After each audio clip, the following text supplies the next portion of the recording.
Bien, merci de me retrouver ici dans les hauteurs du puits de Sancy, au lieu que j'ai choisi pour vous présenter le système de filtration et vitalisation de l'eau pour les habitations Aquanime.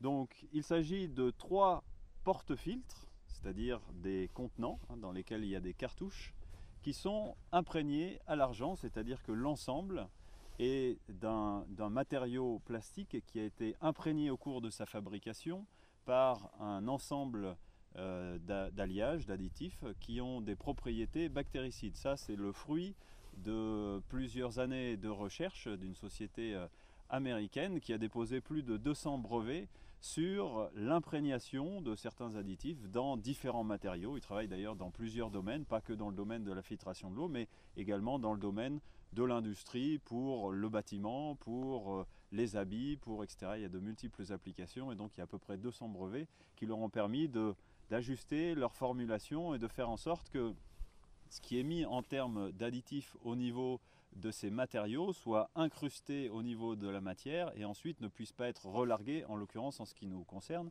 au niveau de l'eau. Pourquoi des porte-filtres imprégnés avec cet additif, dont principalement de l'argent? Eh bien parce que l'argent a des propriétés naturellement bactéricides.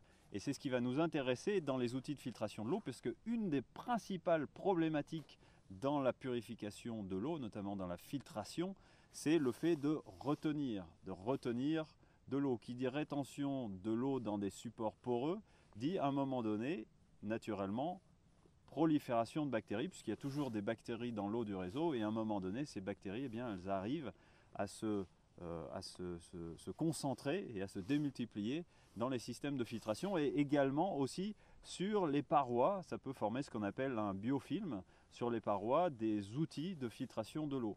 Donc l'optique d'avoir déjà trois modules de porte-filtre pour cet outil de filtration vitalisation de l'eau, et bien déjà imprégné à l'argent, c'est d'éviter que sur les parois il y ait un biofilm qui se dépose et qui ensuite favorise la prolifération des bactéries dans l'ensemble des cartouches.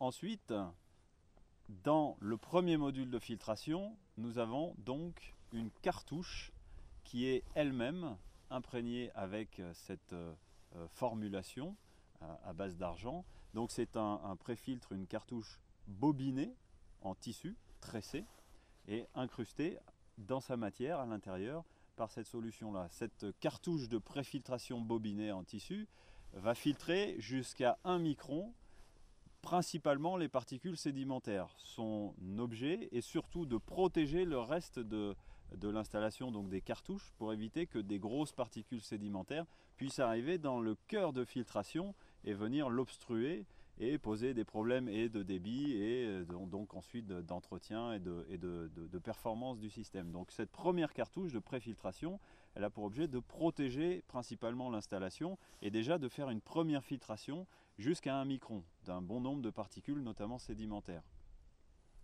C'est une cartouche qui est à remplacer normalement tous les ans, mais comme c'est une cartouche qui a cette propriété bactériostatique et que la principale cause de remplacement des cartouches sont les bactéries, eh bien on peut estimer que si on la nettoie une fois ou deux, on va pouvoir même dépasser une année d'utilisation. Mais en même temps, ce sont des cartouches très abordables au niveau prix, c'est inférieur à 20 euros, donc c'est intéressant de pouvoir la remplacer tous les ans.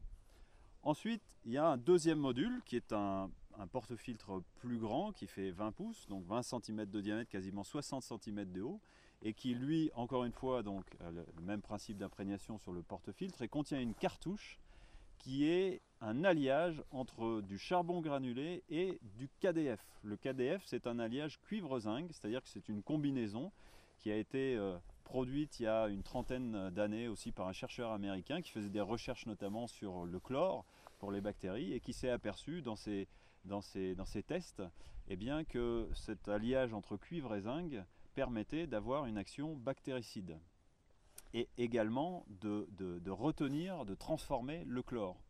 Donc le KDF a principalement trois fonctions. Il a une première fonction qui est d'avoir une action bactériostatique sur l'ensemble de la cartouche et donc du charbon pour éviter qu'à l'intérieur de la cartouche elle-même il y ait une prolifération de bactéries dans le charbon. Il y a une deuxième utilité qui est celle de renforcer l'action du charbon granulé sur la rétention du chlore, parce qu'une des principales problématiques dans les outils de filtration de l'eau, eh bien, c'est le chlore, entre autres, parce que le chlore est ajouté en forte quantité dans les réseaux. Autant on a certaines molécules chimiques comme les résidus médicamenteux, les métaux lourds, les hydrocarbures, les pesticides qui vont arriver dans notre eau du réseau, dans notre eau de consommation en plus ou moins grande quantité, mais ça reste quand même minime. Autant le chlore, lui, il est ajouté volontairement par les services d'eau pour pouvoir détruire, dégrader les bactéries au cours du processus de cheminement de l'eau dans les canalisations. Donc ils en mettent une certaine quantité pour éviter que les bactéries prolifèrent dans les canalisations. Et c'est pour ça que dans nos réseaux d'habitation, eh bien, on retrouve ce goût qui est très présent. Et là, on a des quantités qui sont en général beaucoup plus élevées.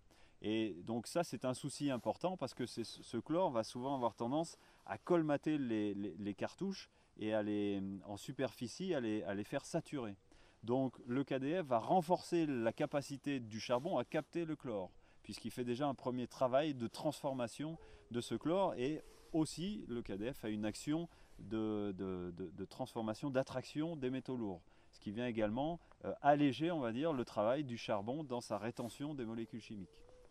Donc KDF, il y en a 300 grammes dans la cartouche, qui est une quantité déjà relativement importante. Et ensuite, il y a à peu près 1,5 kg de charbon, ce qui est aussi relativement important. Et ce charbon va faire le travail final de filtration de l'eau sur pesticides, résidus médicamenteux, donc hormones, etc., métaux lourds, détergents, cosmétiques, et puis voilà, engrais chimiques et voilà, la multitude en fait de molécules chimiques qui sont couramment utilisées eh bien, dans l'industrie, dans l'agriculture, dans le domaine de la santé, etc. Puisqu'il y a plus de 30 000 molécules chimiques qui sont couramment utilisées en Europe. Et donc, voilà, si on regarde par exemple une analyse d'eau du réseau, ben, il y en a à peu près 5 à 600 qui sont analysées. Donc, c'est vrai qu'il y a vraiment un ensemble de molécules chimiques indésirables pour notre santé qu'il est important de pouvoir retenir. Et ça, c'est le cœur de filtration avec cette quantité importante de charbon et de KDF qui va permettre de retenir ces molécules-là. Donc ça, c'est une cartouche qui a la nécessité d'être remplacée au bout d'1 an et demi à 2 ans.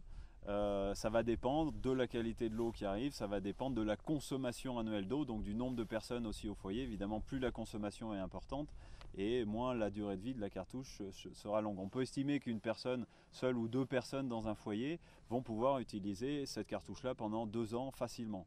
Après, il est plus, on va dire, raisonnable de ne pas dépasser une durée d'utilisation de 2 années, même si on peut estimer qu'avec des faibles quantités d'eau passées dedans et vu l'action bactériostatique sur toute la ligne de filtration, il n'y a pas de problème finalement pour une utilisation plus longue. Mais on va quand même éviter de dépasser 2 années. Ensuite, il y a le troisième module dit de vitalisation de l'eau. Donc ça, c'est un module un peu plus spécifique, particulier, puisqu'il ne sert pas à la filtration de l'eau, c'est-à-dire à la rétention des molécules chimiques, il sert à avoir une action sur l'aspect dit vital de l'eau, c'est-à-dire la différence, c'est un peu comme l'idée de la différence entre une eau que je prendrais dans la nature, dans les sources, qui à travers son cheminement, à travers les strates rocheuses et ces dizaines et voire ces centaines de kilomètres que va pouvoir faire l'eau à travers les strates rocheuses quand elle jaillit à une source, eh bien ces eaux-là ont des propriétés particulières. On parle de propriétés dites vitales ou dites dynamiques de l'eau, des minéraux qu'elle contient, et en dehors de ces sources, eh bien l'eau perd ses propriétés vitales essentielles relativement rapidement. Et l'objectif des outils dits de vitalisation ou de dynamisation ou de structuration ou d'information de l'eau, il y a différents termes, on peut aussi entendre parler d'eau magnétisée, d'eau solarisée, d'eau informée, donc il y a plein de termes employés dont l'idée est toujours un peu la même, c'est de reproduire ces dynamiques de l'eau qu'on a dans la nature, notamment à la sortie d'une source. Donc ce module-là, il a pour objectif, une fois que la filtration a été faite de l'eau, de lui restituer cette dynamique vitale favorable aux organismes vivants, que ce soit les plantes, les animaux ou les humains. Donc ce module de vitalisation de l'eau, il comporte en fait 4 outils qui sont combinés. Pourquoi 4 ? Eh bien parce que c'est en résonance avec les 4 éléments. La terre, l'eau, l'air et le feu. 4 éléments qui sont les bases fondamentales de ce qui existe, de ce qui est perceptible pour nous au niveau de la matière. Et donc l'idée, c'est d'avoir un outil de vitalisation de l'eau qui entre en résonance avec les structures de la manière dont ça fonctionne sur notre plan terrestre. En relation avec l'élémentaire, en premier lieu, nous avons des céramiques actives informées sur un principe de micro-organismes efficaces. Ça, c'est les recherches d'un japonais qui, en observant l'action des micro-organismes sur le vivant, s'est aperçu qu'un jour, lors d'une expérience, on va dire particulière, que la combinaison de certains micro-organismes favorisait grandement le développement, notamment des plantes. C'est les premières expériences qu'il a fait, c'était sur des plantes. Donc il a sélectionné minutieusement ces micro-organismes, il a fait différentes combinaisons, et ensuite il a réussi à fabriquer des céramiques qui comportent la structure de ces micro-organismes efficaces en apposant ces micro-organismes dans de l'argile qui va se structurer avec cette combinaison spécifique qui est un peu plus de 80 micro-organismes efficaces. Et ensuite, cette argile est cuite et elle va comporter l'information structurée dans sa matière de ces micro-organismes efficaces qui ont la particularité, encore une fois, d'activer le vivant à travers l'eau, c'est-à-dire que ces informations se transmettent dans l'eau. Donc ça, c'est en relation avec l'élémentaire. Ensuite, il y a un deuxième élément qui est en relation avec l'élément eau, ce sont des billes de silice informées. Alors c'est pareil, c'est un processus d'information de la matière spécifique qui est en rapport avec les calcaires marins. C'est-à-dire que là, l'objet de ces recherches, qui ont une trentaine d'années aussi, c'est d'avoir observé que certaines fréquences de calcaire marin, ce qu'on retrouve au niveau de la mer, avec toutes les alchimies que comporte l'interaction entre le calcaire et la mer et l'ensemble des oligo-éléments qu'on peut trouver dans l'eau de mer, ce chercheur s'est aperçu que ces fréquences de calcaire marin émettaient une vibration qui était favorable à la croissance des êtres vivants. Donc il a prélevé cette fréquence, il l'a enregistrée, et ensuite il utilise cette fréquence au cours du processus de fabrication de ces billes en silice pour, dans un moment de changement d'état de la matière, pour incruster dans le matériau cette fréquence particulière. C'est comme si après, en quelque sorte, ces billes émettaient en permanence un champ organisé de fréquences qui est en relation, en rapport avec cette fréquence des calcaires marins. Donc ça va entrer en résonance avec l'élément eau. Ensuite, il y a, je vais vous parler de l'élément feu, puisqu'il est au cœur de cet ensemble-là. L'élément feu, c'est une fiole qui contient 3 plasmas. Le plasma, c'est en fait ce qu'on appelle le 4e état de la matière. Donc ça, c'est le fruit de la recherche, des recherches de quelqu'un qui a évolué dans le monde de la science qui s'appelle Kesh, Meram Kesh, et qui nous a apporté beaucoup de connaissances sur l'évolution technologique, on va dire, à l'heure actuelle, hein, c'est assez récent, de l'humanité.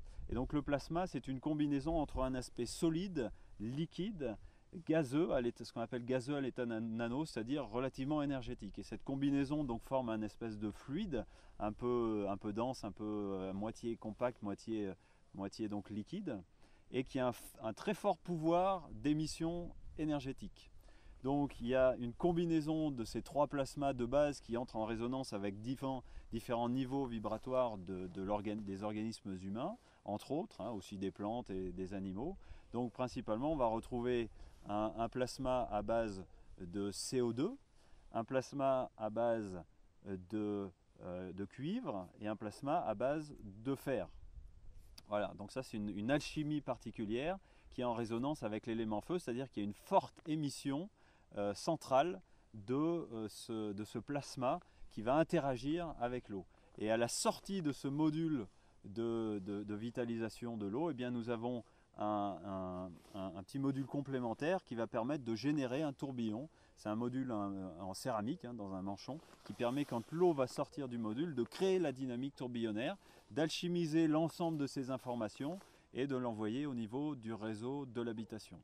Voilà, donc ça c'est un module complet en fait, qui permet sur toute une habitation d'un foyer de 1 à facilement 7-8 personnes, on va dire. Dans une habitation, on peut aller jusqu'à à peu près 3 salles de bain, 2 mètres cubes et demi en rapidité de passage de débit d'eau, hein, c'est-à-dire l'équivalent de au moins 3 points d'eau ouverts simultanément.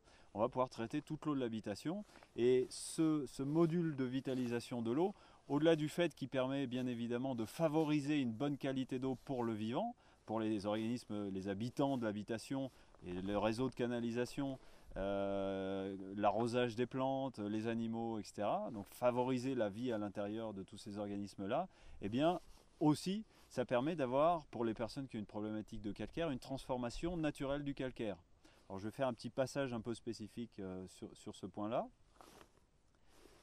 Le calcaire est une combinaison principalement de calcium avec d'autres minéraux qu'on peut avoir au niveau de l'eau, qui en fait a tendance à se densifier et à s'accrocher après les canalisations, à s'incruster. Après les canalisations, après la robinetterie, après les résistances des appareils chauffants, le chauffe-eau, la machine à laver, le lave-vaisselle, etc., les bouilloires. Donc le problème du calcaire, c'est qu'il s'incruste et qu'il s'accroche. Et en fait, quand l'eau passe dans le module et de filtration, puisqu'il y a une action en rapport avec le KDF sur le calcaire, le calcium, et aussi dans le module de vitalisation de l'eau à travers les alchimies vibratoires qu'il y a, des différents aspects du module de vitalisation de l'eau, eh bien, il y a une transformation de l'état du calcium qui va en fait passer dans un état un peu plus, on va dire, en suspension, un peu plus léger, qui va former ce qu'on appelle de l'aragonite majoritaire ensuite, c'est-à-dire que ce calcaire, ce calcium, au lieu de s'accrocher dans les canalisations, sur les robinetteries, après les parois, etc., eh bien, il va plutôt passer en suspension dans l'eau et quand il va se déposer légèrement, eh bien, ça va être un dépôt qui va être plus léger, donc on appelle de l'aragonite, et cet aragonite, il va s'enlever beaucoup plus facilement. Donc on va éviter aussi, de par là, la problématique principale qui est liée au calcaire de s'accrocher sur les canalisations. Ça ne va pas retirer toutes les traces blanches, mais ça va éviter les problèmes de calcaire. Donc ça, c'est un des aspects complémentaires qui est aussi intéressant. J'espère que vous avez bien profité de ce lieu magnifique. Je vous invite à me suivre, à me rejoindre aussi au cours d'ateliers plus approfondis si vous avez envie de mieux comprendre quelles sont les forces en puissance qui interagissent avec l'eau dans tout ce qu'on appelle justement dynamisation, vitalisation de l'eau. Merci de votre écoute. À bientôt et bonne eau!